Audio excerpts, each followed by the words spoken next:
Voilà, mes amis, à nouveau, à la mémoire de monsieur et de madame Caïn, qui encore une fois, je ne sais pas comment qu'ils se débrouillent, mais c'est le seul cours qui me reste, et il y a du monde, c'est absolument incroyable.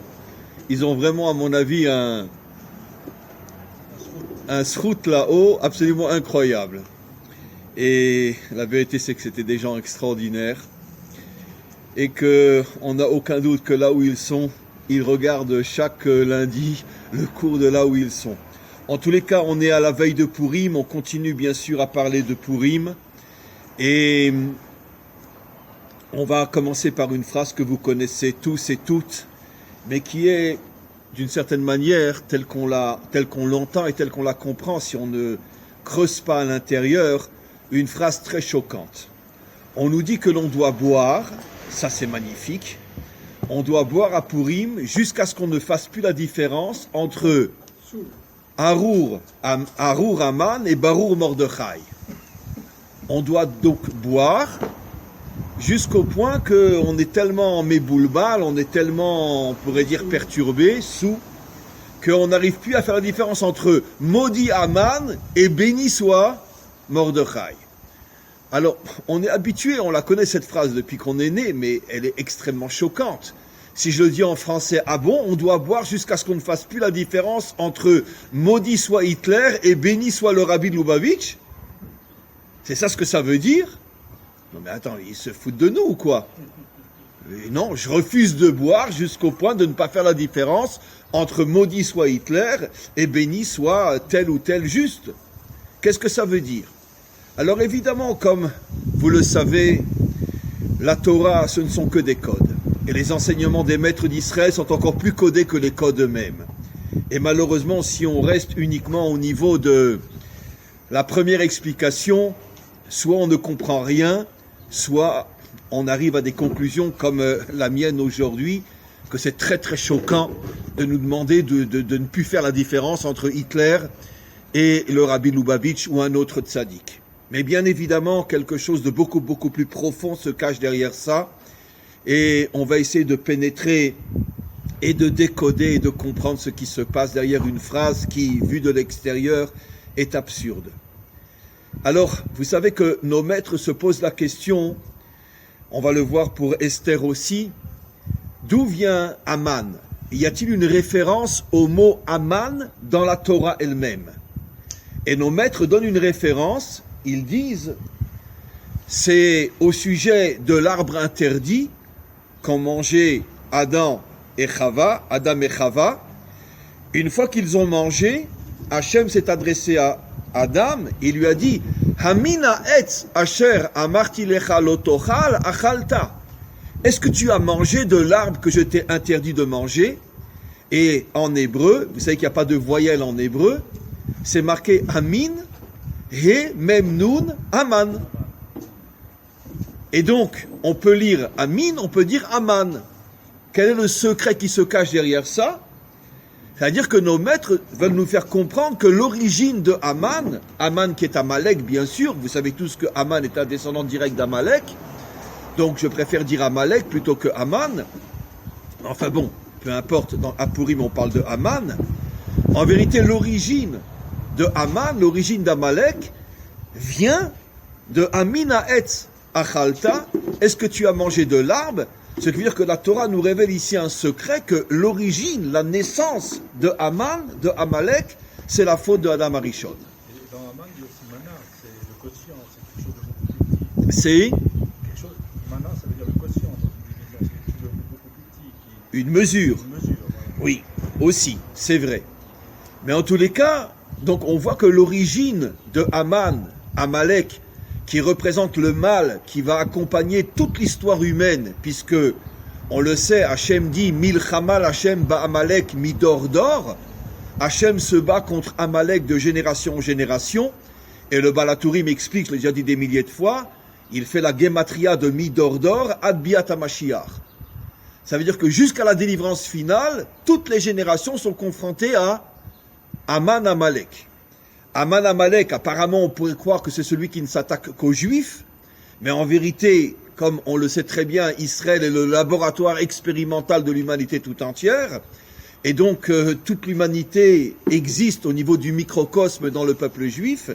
Mais en vérité, Aman, Amalek s'attaque à Israël, mais c'est dans le but d'aller beaucoup plus loin et de s'attaquer à l'humanité tout entière. Et quel est le rapport donc entre la faute de Adam et Aman?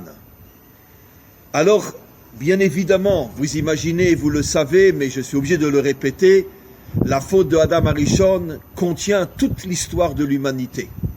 Donc évidemment, il nous faudrait sans doute quelques milliards d'infinis pour arriver simplement à faire l'introduction de comprendre ce que c'est la faute. Mais on va prendre une Nekuda, on va prendre un point parmi des milliards et des milliards et des milliards et des milliards d'autres explications possibles. L'arbre, comme vous le savez, je l'ai déjà expliqué, mais on va le voir de manière un peu plus profonde aujourd'hui avec un Zohar extraordinaire que je vais citer dans quelques instants. L'arbre était l'arbre de la connaissance du bien et du mal. Mais comment il était fait cet arbre-là? Nos maîtres expliquent que quand Adam a mangé de cet arbre-là, il a mélangé le bien et le mal. C'est-à-dire que le mal est rentré dans le bien et le bien est rentré dans le mal. C'est-à-dire que nos maîtres expliquent, le mal est rentré dans le bien. C'est-à-dire que le mal se trouve caché à l'intérieur du bien. Ça veut dire que tu peux voir quelque chose qui apparemment à l'extérieur te semble être bien, mais si tu rentres à l'intérieur, tu vas t'apercevoir qu'il y a beaucoup de mal qui se cache derrière ce bien. Et de même, le bien se cache dans le mal. Ça c'est déjà plus compliqué, je vais l'expliquer dans la deuxième partie du cours. On va commencer par la première, expliquer comment le mal se cache dans le bien. Après j'expliquerai comment le bien se cache dans le mal. Mais la faute a aussi fait que le bien se cache dans le mal. C'est-à-dire que tu peux voir quelque chose qui de l'extérieur te semble négatif, très mauvais, mais il y a un bien qui se cache là-dedans. Alors on va commencer par la première partie du cours. Qu'est-ce que signifie le fait que la faute a amené que le mal se cache dans le bien, et le mal se cache dans le bien, en vérité, ça serait la définition d'Aman, selon le Zohar, comme je vais l'expliquer. Alors on va lire ensemble un Zohar absolument extraordinaire qui va beaucoup j'espère vous remuer, parce que le Zohar dit que la lettre P fait allusion au processus de la délivrance finale. Et nous sommes dans quelle année, mes amis? Tavshin P Aleph. Quand le Corona a commencé? Tavshin P. Donc on est Tavshin P Aleph, Tavshin P Bet, etc., etc. Je vous signale juste à titre d'exemple, ça je l'ai entendu de personnes en qui j'ai entièrement confiance, moi je ne l'ai pas entendu directement, mais il semblerait déjà, puisque tout à l'heure on mentionnait le Rabbi de Lubavitch, qu'il semblerait qu'il y a déjà plus d'une quarantaine d'années, le Rabbi de Lubavitch avait déjà annoncé que les années P allaient être des années fondamentales à titre de préparation de la délivrance finale. Et on a commencé l'année dernière Tafshin P, et tout de suite avec vu de l'extérieur, des problèmes terribles. Et puis, d'accord, bon, j'ai le droit de parler en ashkénaze? Très bien. Alors l'ashkénaze va parler. Ne croyez pas qu'on va s'en sortir, ce n'est que le commencement. Parce qu'il va y avoir les mutations de virus, etc., etc., etc. Et donc, on n'est qu'au commencement. Et comme je dis toujours, comme je n'ai aucune crainte de me tromper, si je me trompe, je vous interdis de venir à mes cours, puisque je suis un menteur. Mais vous allez voir que je ne me trompe pas. Mais quoi qu'il en soit, le Zohar dit que la lettre P est la lettre qui fait allusion à la délivrance finale. Pourquoi? Parce que en araméen, comment se dit la délivrance? Pour Kana, délivrance, en araméen. Et le Zohar dit en hébreu, comment s'appelle la délivrance? Pidion. Alors nous on est habitué à entendre le mot Géoula, mais le Zohar nous dit que la lettre P est la lettre de la délivrance. Donc on est dans les années véritablement de la délivrance, et c'est pour ça que vu de l'extérieur tout va très mal, comme je vais l'expliquer dans la deuxième partie du cours, parce que justement, exactement comme une femme qui accouche, aujourd'hui bon il y a la péridurale, mais jusqu'à ce qu'il y ait la péridurale, elle hurle, elle est déchirée, elle saigne, elle a mal, etc. Et pourtant, elle est en train de donner la vie. Ça veut dire que dans sa douleur, elle donne la vie. Et nos maîtres comparent la venue du Mashiach à un accouchement, comme on le sait, pour nous faire comprendre que le monde va ressentir des douleurs énormes au moment même où la délivrance est en train de se préparer. Juste un instant. Voilà. Et donc, d'une certaine manière, je ne sais pas si vous vous rendez compte, dès qu'on est rentré dans l'année P, a commencé à l'échelle mondiale un problème inimaginable, et le Zohar le dit depuis 2000 ans. Comme je dis toujours, le plus grand maître de tous les temps, c'est Rabbi Shimon Bar Yochai, qui avait une prophétie inimaginable. Par exemple, il a vu il y a 2000 ans que la délivrance ne serait qu'à la fin du 6e millénaire. Mais comment il peut prendre une responsabilité pareille de dire une chose pareille? Et si c'est au 5e millénaire? Et si c'est au début du 6e millénaire?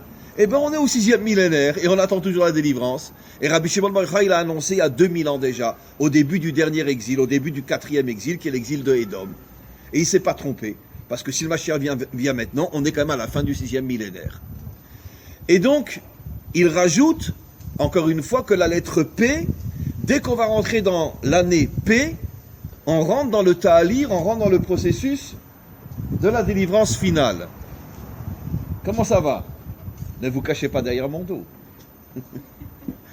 Et donc, on rentre dans le processus de la délivrance finale. Maintenant, on va lire le Zohar.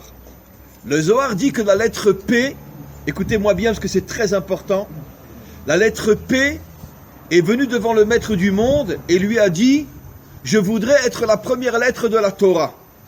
Vous savez que la Torah commence par un bête, ça ne veut pas dire qu'on est idiot, on n'est pas bête. La Torah commence par un bête, à mon avis en français l'allusion est quand même très intéressante, mais en tous les cas, elle voulait commencer par un P.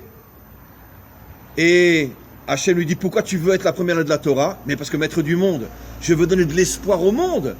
Je suis la lettre qui fait allusion à la délivrance. Pour Cana en araméen et Pidion en français, en hébreu. Et le Zohar explique pourquoi la délivrance s'appelle Pidion. Parce que comme vous le savez, en hébreu moderne et surtout en hébreu biblique, le mot Pidion veut dire libérer. Libérer qui? Les prisonniers et les esclaves. Quand un prisonnier est libéré, on dit Pidion Shibuyim. Shibuyim. On libère les prisonniers. De même, lorsqu'on libère un esclave, on appelle ça un Pidion. Ça veut dire que quelqu'un qui était, on pourrait dire, soumis, écrasé, quand tu le libères, ça s'appelle un Pidion. Et de là, le Zohar fait une allusion absolument incroyable, que bien sûr aucun d'entre vous ne va croire, parce que nous on est tous des gens libres, on fait ce qu'on veut. Le Zohar nous explique que pourquoi la délivrance s'appelle Pidion, parce que l'humanité, avant la délivrance finale, sera dans une situation de prisonniers et d'esclaves. On n'est pas des prisonniers, on n'est pas des esclaves. Non? Tiens, ça me fait penser à un enseignement que nos maîtres nous disent au sujet de l'esclavage en Égypte, qui bien sûr ne peut pas être pris à la lettre par rapport à l'esclavage en Égypte, mais comme on sait que la Torah traverse toute l'histoire, vous connaissez cet enseignement. Nos maîtres nous disent que Pharaon n'avait pas besoin de mettre des soldats autour des chantiers d'esclaves, parce qu'aucun prisonnier ne pensait à s'enfuir. Et nos maîtres nous disent pourquoi les prisonniers ne pensaient pas à s'enfuir, parce qu'ils se sentaient libres. Et pourtant, ils étaient des esclaves. Alors, certains commentaires plus récents disent que ce texte-là n'a rien à voir avec les esclaves à l'époque de Pharaon, qui, eux, véritablement étaient prisonniers.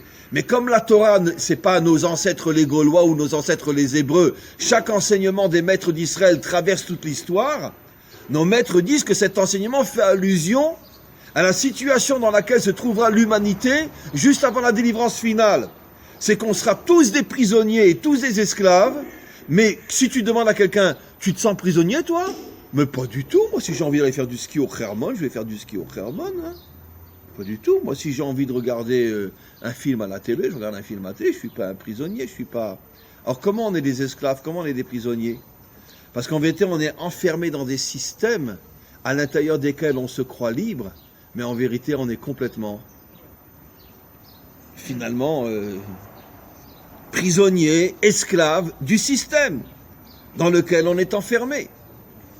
Et si tu veux sortir du système, qui veut sortir du système? Tout le monde se croit, non, on est libre. On vit dans la démocratie, on est libre. C'est la situation des Juifs aussi en Israël. Comment?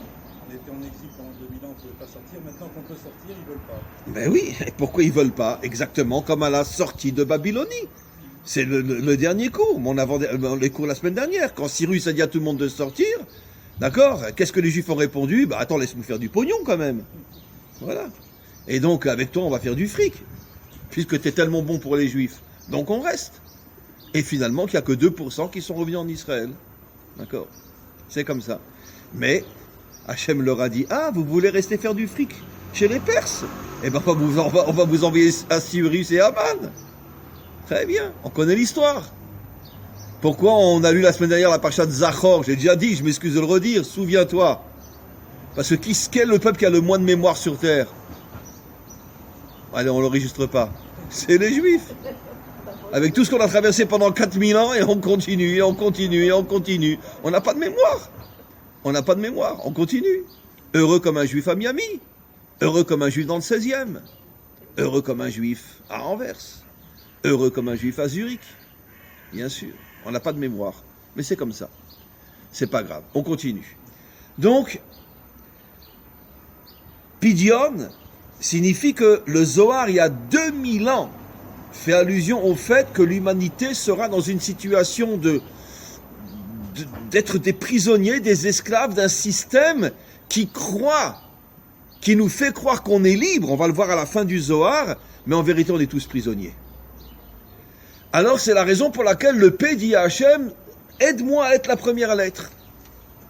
Hachem lui répond, tu sais qu'il y a un grand principe avec lequel j'ai créé le monde, c'est que partout où il y a un bien, il y a aussi, au même endroit, un mal. Yetzer Tov, Yetzer Hara, le bon côté, le mauvais côté. L'arbre de la connaissance du bien et du mal. Et donc Hachem dit, j'ai un problème, je voudrais pas que tu sois la première lettre de la Torah, bien que tu représentes l'espoir de la délivrance, l'espoir de donner aux hommes le sentiment qu'un jour ils sont vraiment libres, véritablement libres, dans le sens réel du terme, la différence entre Cherut et Chofesh. D'accord? Vous savez que dans la Tikva, on dit un très grand gros mot. Bon, je ne suis pas anti-sioniste, je suis très sioniste, mais on dit un très grand gros mot. Am Chofshi be'artzenu. On aurait dû dire Am ou Bnei Chorim be'artzenu. Quelle est la différence entre Ben Chorin et Chofesh? Chofesh, je fais ce que je veux. J'emmielle tout le monde. D'accord. Chorin, je suis un homme véritablement libre, dans le sens que je sais faire les bons choix, les vrais choix, les choix de vérité. C'est pour ça que dans la Tikva, on chante Am Chofshi be'artzenu. Et c'est pas beau. Parce que quand on connaît l'hébreu véritable, Chofesh, c'est l'anarchie. Cherut, c'est la liberté. Ça n'a rien à voir avec l'anarchie. Bon, c'est pas grave. Un jour, on chantera dans la Hatikva Bnei Chorim be'artzenu et pas Am Chofshi be'artzenu. On continue. Hachem dit au P, je peux pas créer le monde avec toi. Tu peux pas être la première lettre de la Torah parce que du P sort un bien qui est Pidyon, mais sort aussi un mal qui est terrible. Et le Zohar dit, c'est dans la Akdamat HaZohar, je ne me rappelle pas quel daf, mais ceux qui sont intéressés, je leur dirai, je leur rechercherai, mais c'est dans Akdamat HaZohar, dans l'introduction du Zohar. Il dit, le P fait allusion à Poshim Betmiro, les méchants cachés. Et le Zohar continue à expliquer que juste avant la délivrance, les méchants se cacheront.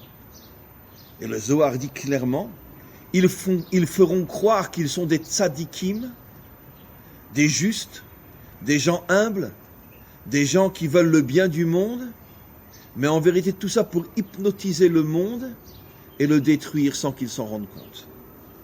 Ça veut dire que le Zohar dit que le mot P fait allusion à Pesha Betmiro, un mal caché, et le Zohar continue et il dit, c'est l'époque, juste avant la délivrance, où le serpent prendra le dessus sur l'humanité. Et pourquoi le serpent?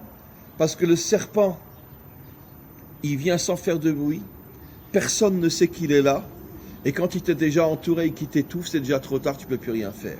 C'est pas un loup, c'est pas un ours, c'est pas un lion que tu vois venir de loin. Tu marches, et puis tu ne sais même pas qu'il est à tes pieds, il t'entoure, et t'es mort. Et le Zohar dit que les méchants, juste avant la délivrance, feront tout pour se faire passer pour des gens bien, et en vérité, ça sera uniquement la vitrine, et à l'intérieur de la vitrine se cachera un mal inimaginable dont le but sera de transformer l'humanité tout entière en esclave. Alors je ne rentrerai pas dans les détails, mais chacun comprendra. Ça veut dire que, en vérité, quelque chose d'absolument incroyable, le Zohar explique que pendant pratiquement toute l'histoire, les méchants se montraient comme des méchants. Hitler n'est pas venu avec un bouquet de fleurs, il a dit « je vais sauver l'humanité ». Il dit « je vais vous faire tous crever ». Staline n'est pas venu avec un paquet de bonbons d'amiel, ils sont bons les d'amiel, et il n'est pas venu, il a dit « je vais vous apporter du chocolat ». D'accord? Non. Je vous ai apporté des bonbons, même que les fleurs c'est plus présentable, les bonbons c'est tellement bon, et puis c'est moins périssable. Qui chante ça? Jacques Brel. Très bien. Et donc, Staline, il n'est pas venu avec du bonbon, il n'est pas venu avec du chocolat. Il a dit, je vais tous vous faire crever. Tous ceux qui ne sont pas pour moi, ils vont crever. D'accord? Mais ça, c'est pratiquement toute l'histoire. Et puis bon, depuis, il faut faire très attention. Le Zohar fait allusion au fait que la faute de Adam Arishon d'avoir fait rentrer le mal dans le bien, ça veut dire que la vitrine, elle se présente comme étant très bien. Je veux vous aider, je veux vous sauver, je veux votre bien, mais attention, tu ne sais pas ce qui se cache de mal derrière ce bien. Voilà ce que nous dit le Zohar, et le Zohar nous dit, quand ça va commencer? Dans les années P. Dans les années P, on aura affaire à des tas de gens qui n'arrêtent pas de dire qu'ils veulent notre bien, mais en vérité, ils veulent notre mal. Chacun comprendra à sa manière. Je ne rentre pas dans les détails. Donc ça, c'est la première partie du cours, comment le mal est rentré dans le bien. Très bien.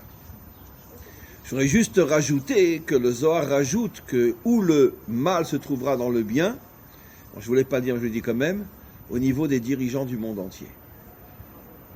Ils se feront passer pour des gens bien, mais en vérité, toute leur intention sera satanique et maléfique, de transformer l'humanité en prisonnier et en esclave. Maintenant, voyons le contraire. Comment le mal peut être dans le bien? Alors, évidemment, il n'y a pas de bien dans Hitler, il n'y a pas de bien dans Staline, il n'y a pas de bien dans tous les tyrans et tous les mafionnaires de la planète. Alors, de quel bien on parle? Alors, nos maîtres le révèlent au sujet de Esther. Nos maîtres posent la même question qu'au sujet de Haman. De où est la source dans la Torah du mot Esther? On a vu Haman, Hamina Etz, ça vient de la faute de l'arbre, et Esther, Biravo, on rapporte le verset que quand le peuple juif faute, d'accord, c'est-à-dire l'humanité entière faute, puisqu'encore une fois on est le microcosme de l'humanité tout entière, quand le monde faute, qu'est-ce que dit Hachem? Bayomahu aster astir et panai.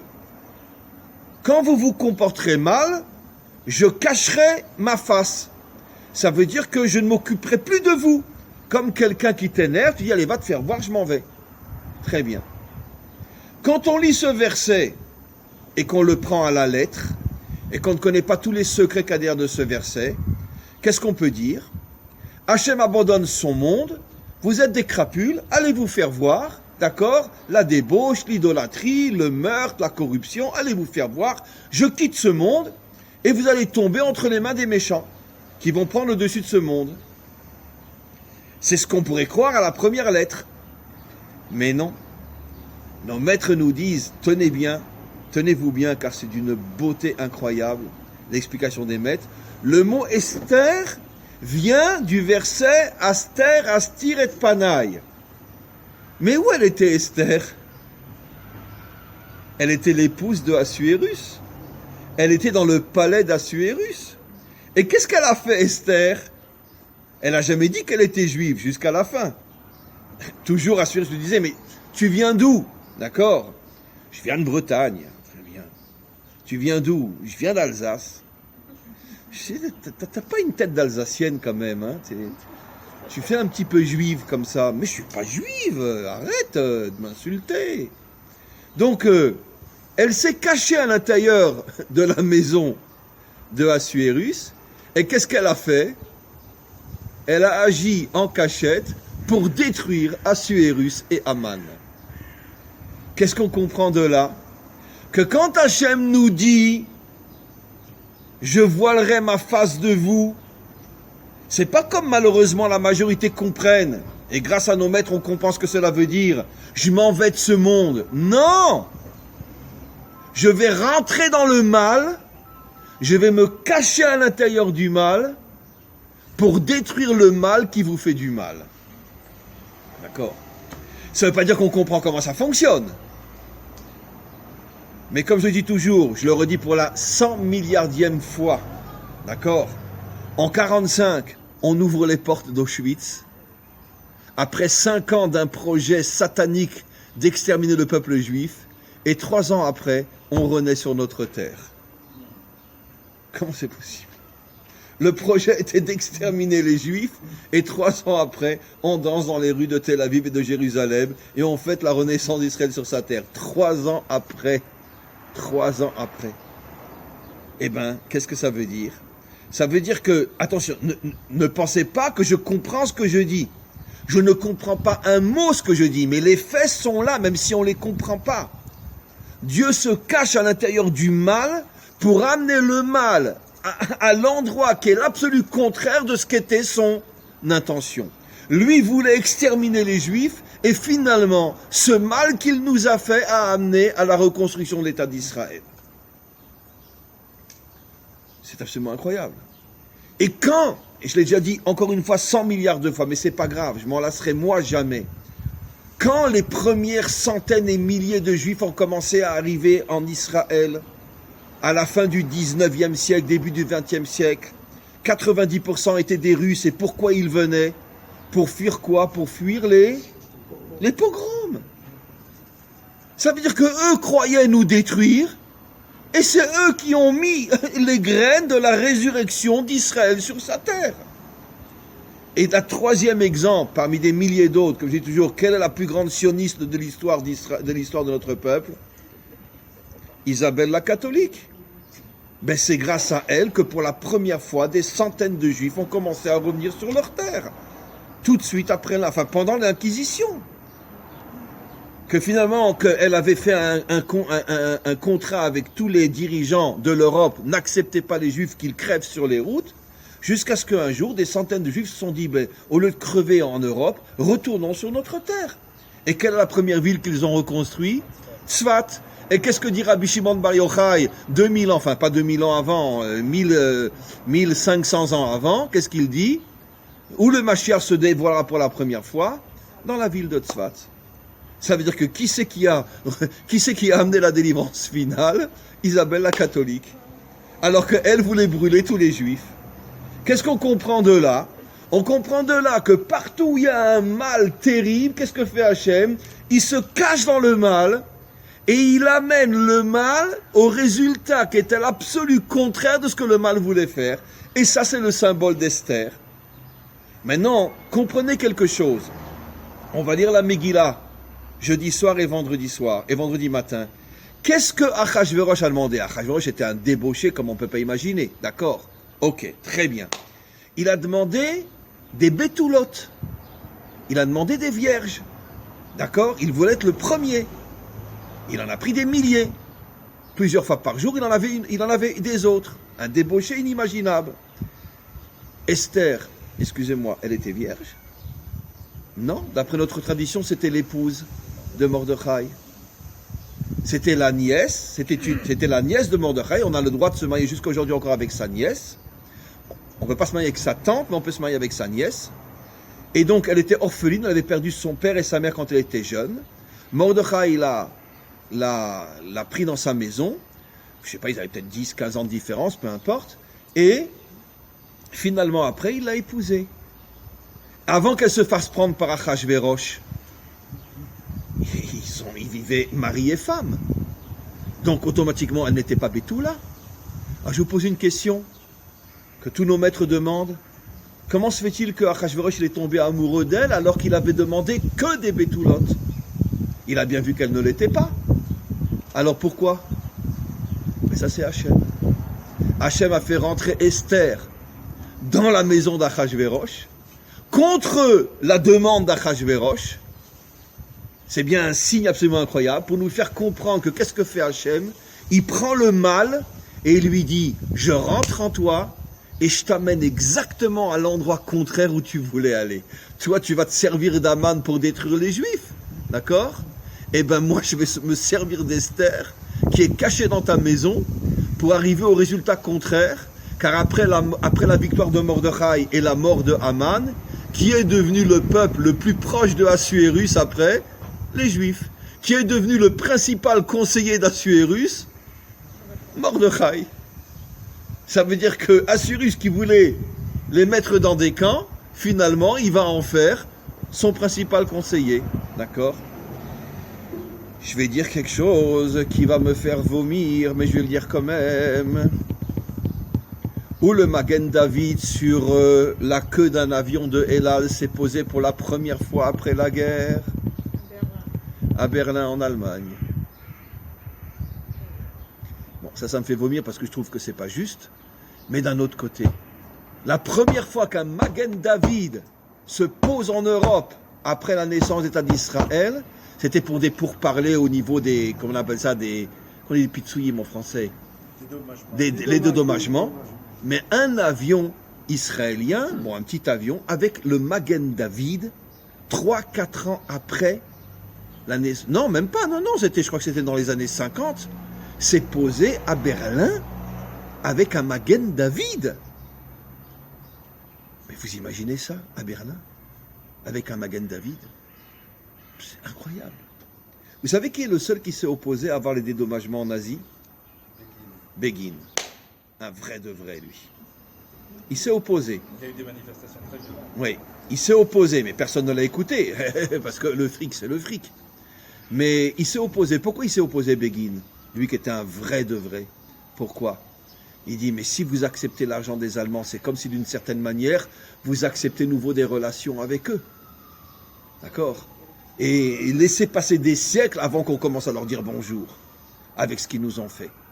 Mais tout Israël était contre Begin, et finalement il n'a pas été entendu, et jusqu'à aujourd'hui il y a encore, comment on appelle ça en français? Des réparations, les réparations allemandes. Voilà, les réparations. Bon, c'est vrai que ça a servi énormément à beaucoup de juifs qui avaient besoin, c'est vrai, qui ont tout perdu. Mais Begin s'est opposé, et ça il faut le savoir, et ça on l'oublie et on ne le sait pas. Et aujourd'hui, il y a 25 000 Israéliens à Berlin. Et aujourd'hui, malheureusement, où il y a le plus d'Israéliens en Europe, à Berlin. C'est pour ça que je dis toujours que Hachem nous a choisis, nous, pourquoi? Parce que si ça marche avec eux, ça marchera avec tout le monde.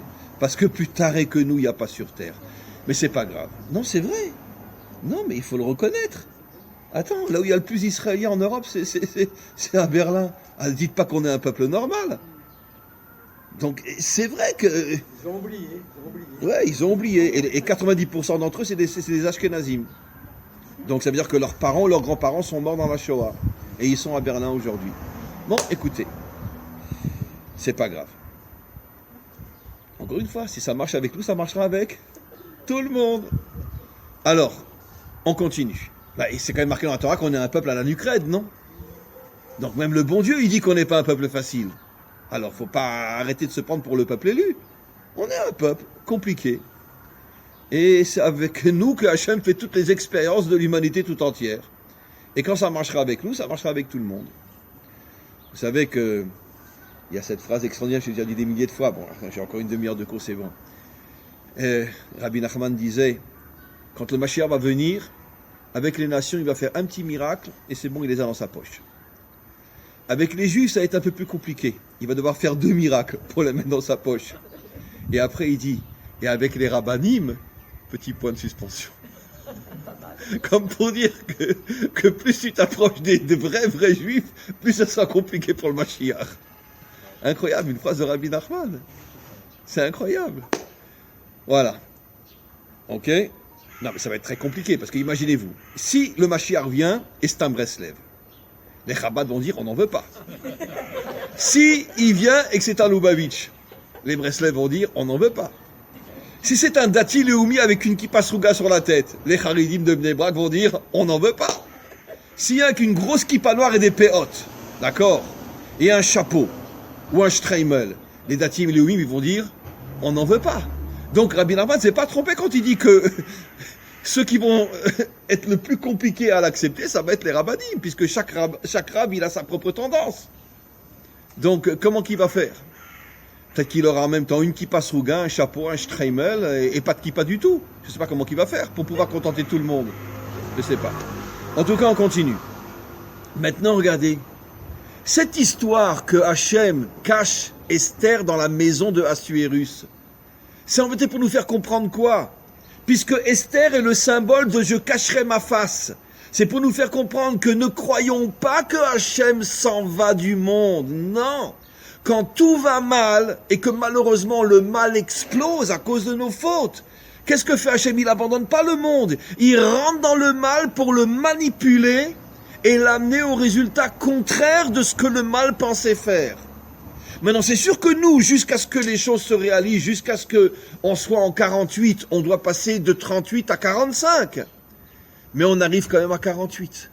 C'est vrai que des centaines de milliers de Juifs ont été brûlés vifs sur les bûchers en Espagne. Mais ça a quand même permis la reconstruction de Tzfat. Ça veut dire que le mal explose à notre figure parce qu'on s'est mal comporté. Mais d'un autre côté, Hachem ne nous abandonne pas. Et finalement, à chaque fois, il y a un très très grand bien qui va sortir de ce mal. Et maintenant, je vous pose la question, mes amis. À quel prix? C'est vrai. À quel prix? C'est pour ça, encore une fois, que je vais le dire en français, qu'à Dieu ne plaise, ne croyez surtout pas que je suis en train d'expliquer le pourquoi. Vous savez très bien qu'il y a une haftara qu'on lit qui est une prophétie que Nachamu, Nachamu Hachem. C'est Hachem qui va nous consoler.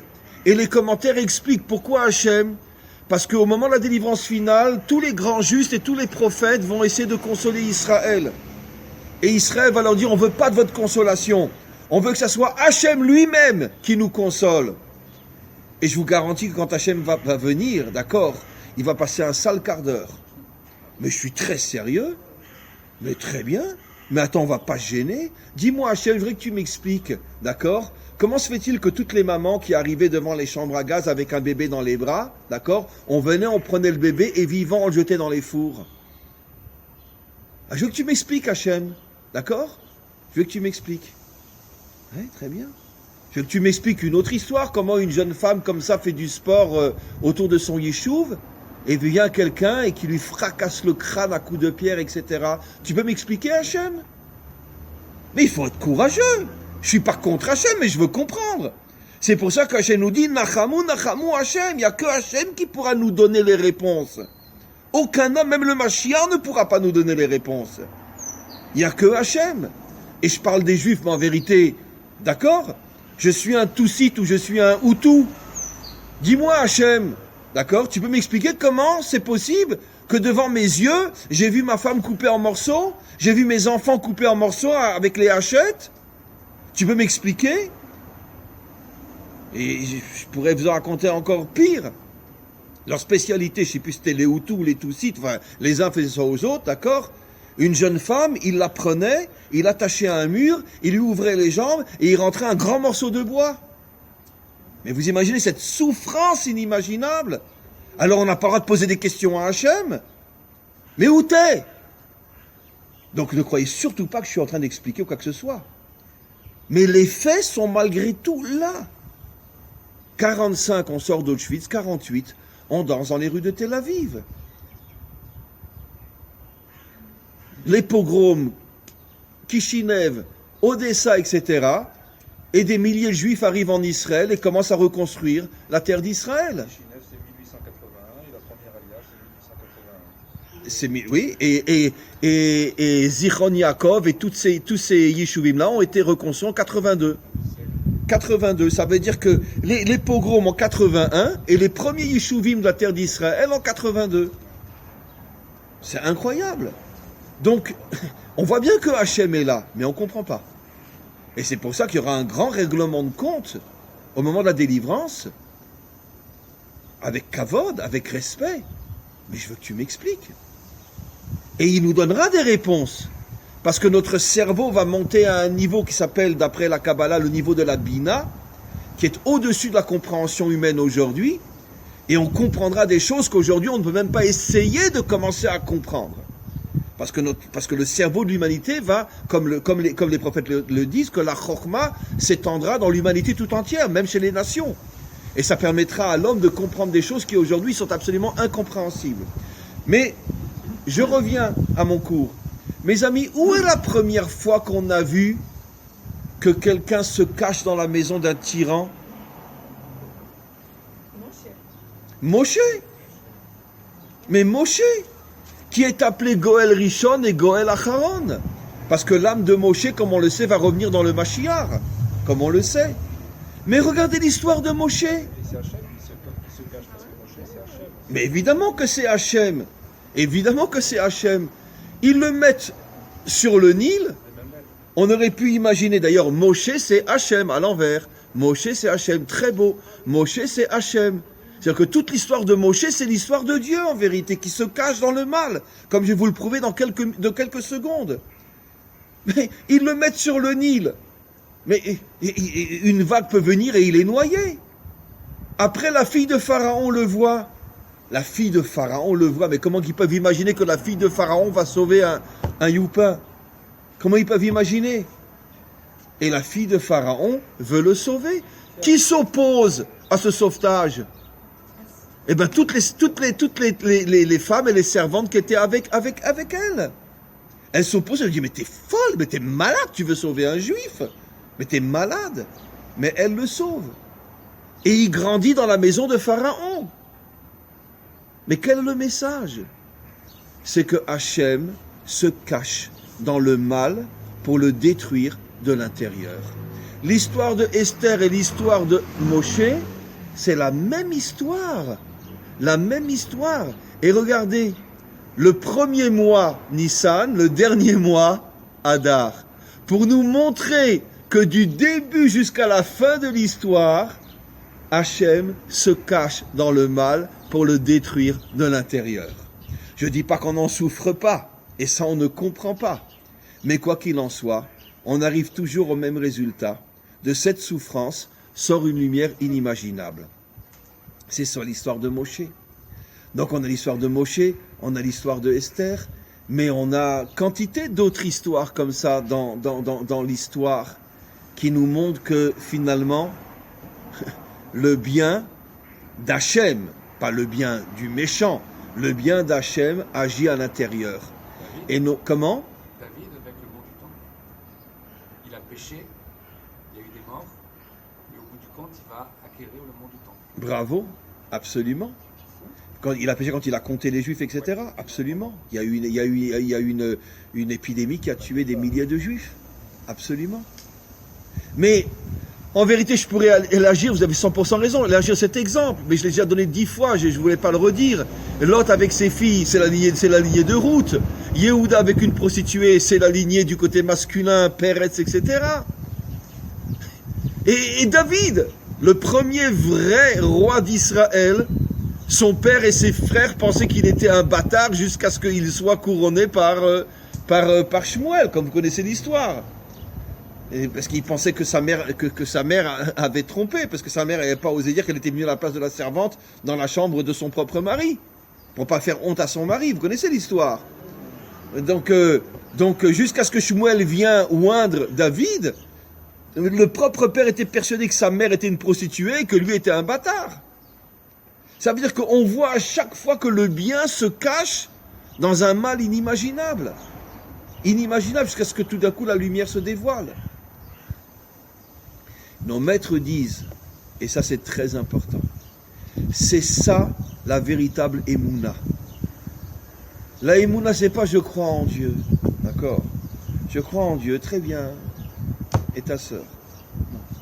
La véritable Emouna, c'est quand je suis dans une situation catastrophique, lorsque je traverse des épreuves, lorsque ça va mal, et que j'ai une Emouna absolue que dans ce mal qui me fait mal, Hachem se cache pour m'amener un bien que je n'imagine même pas. Ça, c'est la Emouna. Croire en Dieu, excusez-moi, je vais le dire à Ladinovitch, c'est de la foutaise. Parce que c'est facile de dire je crois en Dieu, mais j'aimerais bien t'y voir quand tu descends d'un train, d'accord, qu'on te tatoue, d'accord, qu'on te met un numéro, tu vas continuer à croire en Dieu. Même Elie Wiesel, qui était un homme extraordinaire et qui, bon, après a fait tchouva, etc., vous savez que c'était un chassid, c'était un enfant de chassidim. Il est rentré à Auschwitz à l'âge de 14 ans. Après, il a dit, j'ai vu, on a pendu Dieu. Et quand il est sorti de Auschwitz, pendant de nombreuses années, enfin pas tellement longtemps, il croyait plus en Dieu. Après, il a fait une tchouva magnifique. Et attention, je ne le juge pas, qu'à Dieu ne plaise. Un gosse de 14 ans qui a traversé, comment imaginer qu'il ne va pas avoir une période où il ne croit plus en Dieu? C'est normal. Mais il a fait une teshuva après extraordinaire, il est revenu après. Mais évidemment que c'est incompréhensible ce qui se passe. Incompréhensible. Différemment. Comment? Il disait d'une autre façon ce que tu dis, tu disais je ne pourrai jamais comprendre la Shoah, je continue à étudier. Voilà, absolument, oui, il s'est remis à étudier, etc. Il est redevenu un vrai juif, pas chassid comme il était quand il est rentré à Auschwitz, mais il est redevenu un vrai juif, qui était shomer Shabbat, mangeait kasher, etc. Absolument. Mais je comprends qu'il a traversé un trauma qui lui a mis des années à s'en remettre. Mais c'est normal. Kol hakavod, au contraire, on dit Kol hakavod, Elie Wiesel. Là où tu es descendu, tu as pu remonter. Kol hakavod. Donc, c'est absolument évident que c'est quoi la vraie Emouna? C'est pas je vais à la synagogue, dis Shema Yisrael, Hashem Elokeinu, Hashem Echad. Dieu est un. Mais ça, n'importe quel idiot peut le dire. La Emouna, c'est le test. Quand tu es confronté à une vraie difficulté et que tu ressens au plus profond de toi que Dieu est présent dans ton malheur et que ce malheur-là se transformera un jour en lumière absolument incroyable, ben, l'exemple du peuple juif, on a traversé 2000 ans de souffrance. Où on est aujourd'hui? On est à Jérusalem. On est à Jérusalem. Donc c'est bien la preuve que ce n'est qu'un tunnel qui débouche vers une lumière absolument incroyable. Alors maintenant, vous allez comprendre, puisque c'était le début du cours, c'est quoi cette phrase? Tu dois boire jusqu'au point de ne plus faire la différence entre maudit Haman et... Alors, je vais vous choquer. C'est vrai, maudit Hitler. Mais d'un autre côté, le maudit Hitler, il a quand même permis la renaissance de l'État d'Israël. Donc, et après, on dit, on ne doit plus faire la différence entre Baruch et Mordechai. Ça veut dire quoi? Je vais l'expliquer d'une manière extraordinaire. Ça veut dire qu'on doit avoir une émouna absolue que Dieu est partout, dans le bien et dans le mal aussi. Au point qu'on n'arrive plus à faire la différence. Parce que finalement, c'est vrai que Mordechai, il est béni. C'est vrai que Hitler, il est maudit. Mais d'un autre côté,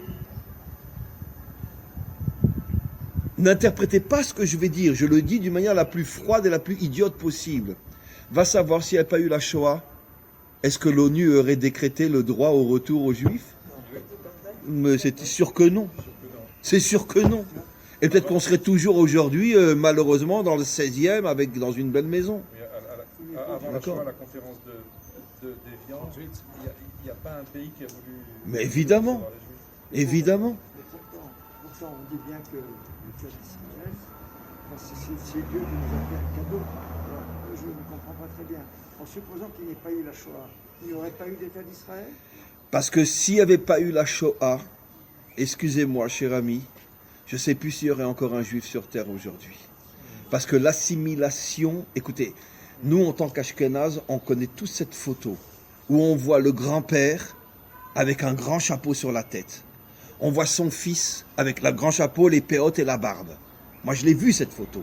Après, on voit son fils, il a la kippa, mais il a déjà plus la barbe. Et après, on voit le petit-fils sur la même photo. Il a plus la kippa, il a plus rien. N'oublions pas que juste avant la Shoah, il y avait une assimilation en Europe inimaginable. Pas chez les Sfaradim, c'est pour ça qu'ils ont tous été épargnés. Mais en Europe, Ashkenaz, il y avait une assimilation incroyable. Et je l'ai déjà dit, malheureusement, quel était le pays où l'assimilation était la plus forte? En Allemagne. En Allemagne. Il y avait une assimilation de folie. Il y avait déjà la Haskalah, etc. Et même dans les pays de l'Est, en Pologne, etc., regardez l'histoire, il y avait une assimilation inimaginable. Il y avait déjà la jeunesse sioniste de l'époque, même en Allemagne, même en Pologne, même en Ukraine, qui ne faisait plus Shabbat, qui ne mangeait plus kasher et plus rien. Puisque à l'époque, c'était l'idéologie sioniste dans le sens anti-Torah. C'est plus le cas aujourd'hui, qu'à Dieu ne plaise. Mais au début, quand l'idéologie sioniste est née, c'était très anti-Torah. Et donc, vous aviez même en Pologne des milliers de juifs qui ne mangeaient plus kasher. Comme en Amérique aujourd'hui. Comme en Amérique aujourd'hui, 80% d'assimilation. Et aujourd'hui, trouver un vrai juif en Amérique aujourd'hui, s'il n'a pas une kippa sur la tête, vous n'êtes pas sûr que c'est un vrai juif. Hein, parce qu'il y a tellement d'assimilation, tellement de mélange, et sans compter toutes les conversions libérales, etc., qu'on ne sait plus qui est juif et qui ne l'est plus aujourd'hui en Amérique. Il y a le frère Isaac Schillinger qui a écrit un livre, un conseil qui s'appelle La famille Karnowski, c'est exactement ça. Le grand-père est Haredi, le père est Maskil, et le petit-fils a voulu intégrer les jeunesses isériennes. Oui, il y a un cas très célèbre d'un philosophe autrichien juif qui voulait rentrer dans le parti nazi, parce que c'était un grand antisémite, c'était un juif, un vrai, et puis ils lui ont refusé, ils lui ont dit t'es un juif, tu rentres pas chez nous, et il s'est suicidé, et Hitler a dit c'est la première fois que je rencontre un bon juif. Ouais. En se foutant de lui bien sûr, parce qu'il s'est suicidé, mais oui, un philosophe juif autrichien qui voulait rentrer dans le parti nazi, c'est incroyable, d'accord. Je vous signale aujourd'hui que le BDS est entre les mains de beaucoup de juifs. Hein. Et on le sait, sans citer les noms. Mais on le sait. Donc, on n'est vraiment pas un peuple simple. Hein. Mais bon, on peut dire que bon, c'est peut-être 3000 ans d'exil sur 4000 ans d'histoire qui nous ont rendus fous. On peut le dire. Grâce à Dieu, on n'est pas tous fous. Mais il y a de sacrés malades mentaux chez nous. C'est vrai. Donc, pour répondre à votre question, cher ami, s'il n'y avait pas eu la Shoah, il n'y aurait pas eu ce désir de reconstruire le pays d'Israël, et va savoir, peut-être encore 10, 20, 30 ans, va savoir combien de juifs seraient restés en Europe. Et puis après, ça se serait propagé sans doute, ça commençait déjà très sérieusement en Algérie. En Algérie, il y avait une assimilation de folie. Au Maroc et en Tunisie, beaucoup moins. Mais en Algérie, ça commençait déjà. Va savoir, ça ne se serait pas propagé après en Maroc et en Tunisie aussi. Va savoir s'il serait resté encore des juifs en Europe. Donc, ne comprenez pas mal ce que je vais dire, parce que je ne le comprends pas et je ne l'accepte pas. Mais sans la Shoah, il n'y aurait pas eu le vote de l'ONU et il n'y aurait peut-être plus de juifs en Europe aujourd'hui. Peut-être que l'assimilation aurait fait plus de dégâts que ce que Hitler a fait.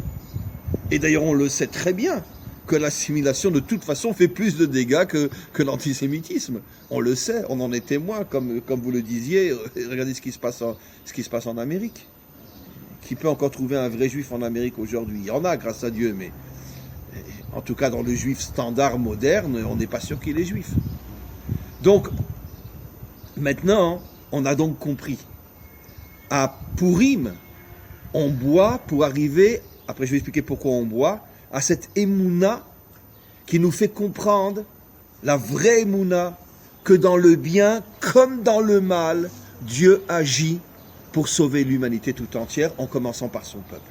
Même si les douleurs du mal de Haman sont terribles, malgré tout, Dieu n'abandonne pas son monde. Il est là et il sauve son monde. 2 phrases encore et on a fini. Pour vous prouver où se trouvait Dieu à l'époque de Moshe. Vous connaissez tous cette paracha qui s'appelle Bo. Bon, comme on n'est pas des vrais hébraïsants, on n'est pas choqué par Bo. Tous les commentaires disent, Dieu aurait dû dire à Moshe, Lech, va chez Pharaon. Il lui dit, Bo, viens, ça veut dire que je suis là-bas.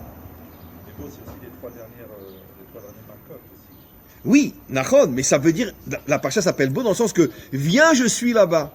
Et les commentaires expliquent que Hachem a révélé à Moshe que là où il se trouvait plus que partout ailleurs en ce moment, c'est dans le palais de Pharaon, pour le faire tomber. C'est donc une source d'un verset qui nous montre que Dieu se trouve dans le mal. Au point que le Zohar dit, quand Moshe a entendu bon, Moshe lui a dit, je le dis à Ladinovitch, mais qu'est-ce que tu fous là-bas? Mais il lui a dit vraiment, mais qu'est-ce que tu fais là-bas, Hachem?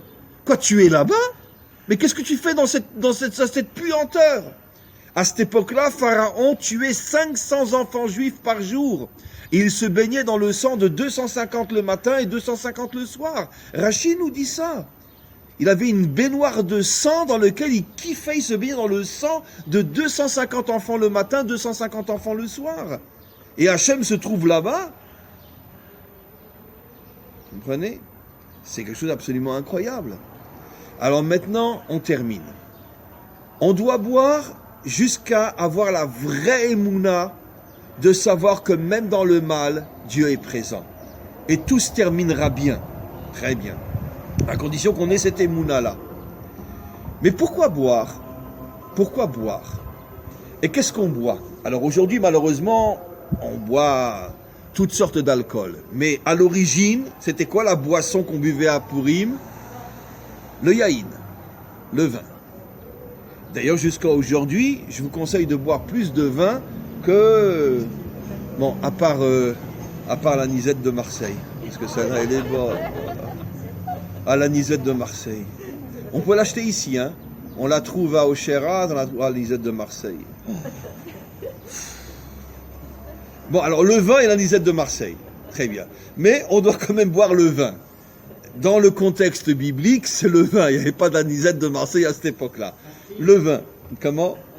Là, le pastis. Mais, le pastis, oui, c'est pas l'anisette, pardon. Le pastis de Marseille, oh. Ah, c'est pas l'anisette, merci, il nous a sauvés. Le pastis de Marseille, oh. Alors. Et donc, on boit le pastis de Marseille. Voilà. Comment? Et avec le vin. Pourquoi le vin? Parce que le vin, d'après les secrets de la Torah, représente quel attribut divin? La bina. La bina est au niveau du vin. Et la bina, c'est la lumière de la délivrance finale. C'est pour ça que, à toutes les, on peut dire comment on appelle ça, les réceptions religieuses, qu'est-ce qu'on a comme verre? Un verre de vin. Mariage, Brit Mila, Shabbat, jour de fête, le vin. Parce que tous les jours de fête représentent la délivrance finale. Et la délivrance finale, c'est la lumière de la bina qui va se dévoiler dans le monde. C'est pour ça qu'il faut boire du vin, le Shabbat, jour de fête, bar mitzvah, mariage, etc. Et la bina, c'est quoi? Lehavin davar, mitor davar. Ne pas rester coincé dans l'extériorité, mais rentrer dans l'intériorité. Lehavin davar, mitor davar. Ne pas comprendre l'extériorité, mais comprendre l'intériorité. La bina, c'est la lumière qui nous permet de comprendre ce qui est caché dans l'apparence. Est-ce qu'il est possible de dire aussi Yaïn, c'est Yudin, c'est Hachem, et Nun, c'est Ne'elam? Keilou, Ne'elam. Nachon aussi, c'est absolument juste, absolument, puisque la bina est une sphira cachée, puisqu'elle se cache derrière l'apparence. Et quelle est la valeur numérique de Yaïn? 70, les 70 nations. Pour nous faire comprendre comment de la délivrance, c'est pas seulement Israël qui reviendra à l'intériorité, mais l'humanité tout entière, les 70 nations. Yaïn Gematria 70. Se redévoileront les 70 facettes de la Torah qui seront données à chacune des 70 nations. Comme Hachem voulait le faire au départ, ça ne s'est pas fait, mais ça se fera au moment de la délivrance. 70 facettes cachées qui vont se dévoiler, et chaque nation recevra sa part dans la Torah. Donc en tous les cas, vous voyez que Purim, vous comprenez pourquoi nos maîtres nous disent que Purim est la fête la plus importante de toutes les fêtes? Parce que Purim représente les deux qualités qui sont les plus importantes, la Emouna et la Bina. On a accepté la Torah. Et bravo, merci beaucoup. Et nos maîtres nous disent que jusqu'à Purim, les Juifs n'ont pas accepté la Torah de tout leur cœur. Elle était là, mais c'est à Purim qu'on l'a acceptée de tout nos cœurs. Pourquoi? Parce que quand on a vu ce miracle, que Dieu se cachait dans le mal, on a compris qu'en vérité, c'est lui qui dirige le monde. Et à ce moment-là, on a accepté la Torah comme on l'avait encore jamais accepté. Effectivement, c'est un verset qui move et qui blue. Qui move et qui blue, ça veut dire qu'on a accepté ce qu'on observait pendant des millénaires, mais on l'a vraiment accepté le jour de Purim. Mais est-ce que c'est pas parce qu'Hachem s'est caché qu'on l'a accepté? Parce que au Mont Sinaï, accepter la Torah devant Hachem, c'est impossible. C'est Hachem qui est devant nous. Absolument. Mais de voir que Hachem n'abandonne pas son monde, c'est ça ce qui donne une force inimaginable. C'est ça ce qui donne une force inimaginable. De le vivre, de le ressentir et de les dévoiler. Ça, c'est la vraie Emouna. Et en vérité, donc, les deux qualités qui caractérisent, encore une fois, et j'ai terminé Purim, la Emouna, ne jamais